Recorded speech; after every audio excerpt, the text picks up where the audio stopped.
Hi there, it's Willie Robinson from the Travelling Tattoo Museum. As you can see, we have a Facebook page. Remember to write Tattoo Museum together, one word, and you'll find me there.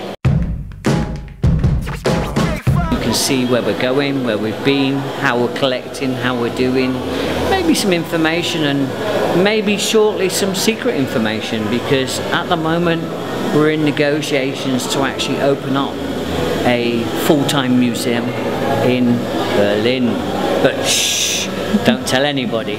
So as you can see, we have a small selection of flash with us. Ray Collinson was from Bournemouth, 1963. He's still tattooing today. He's a very nice old gentleman, but lovely. Here we have some older acetates. These are from the 1920s through to around about the 1950s, and they've all come from the Christian Varlick collection. Christian Varlick opened his tattoo studio in Hamburg in 1919, and he was the only German tattooist that was allowed to tattoo during the Second World War, where they then classed it as folklore. We then move over to a hard case, and as you can see, we have a variety of objects. We've tried to make it very interesting for everybody. There's a copy of a mummified tattooed hand from Egypt. There's some tabori tools from New Zealand, some machines from India, a machine from Germany, America, Denmark, Japan, Great Britain. So as you can see, we've tried to put a huge variety from different countries, but also to make it very, very interesting.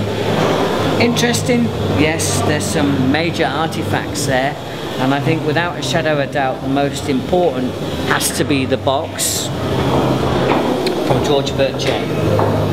George Birchet was known as our king of tattoo artists because he tattooed King George V, King Edward VII, the King of Norway, the King of Denmark. In fact, his royal list of clientele was unbelievable. And as you can see, the machine, the coils or the machine itself, the secret was that a tattoo machine was a Victorian doorbell. But they would take the doorbell and they would leave the wooden casing on there, or a metal case, or they would encrust the machine in a hard acrylic so you couldn't see that it was a doorbell. So what we would say was even the secrets would be secret. Another nice tool is our hand-loaded, spring-loaded hand tool for marking D for deserter from the British Army's late 1800s. This is it's quite a rare item. And from a bamboo sticks from Japan, from a friend of mine. This was when he was over in Japan learning to become a hori. So he's one of the very few Europeans to be a hori, master of hand tattooing. This book has a lot to answer for. The book is what created the stigma for over 100 years that people would say that tattooed criminal. The book comes from 1875 and was written by Lombroso, who was a French psychologist. The problem being in the late 1800s, how did you recognize somebody? How would you identify that person? Well, your height, the color of your hair, the color of your eyes.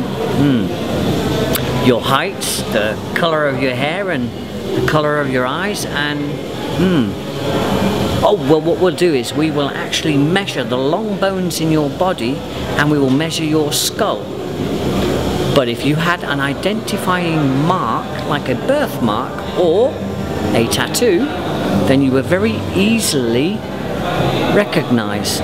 So the last thing a criminal would do is to go out and get a tattoo so you could recognize them.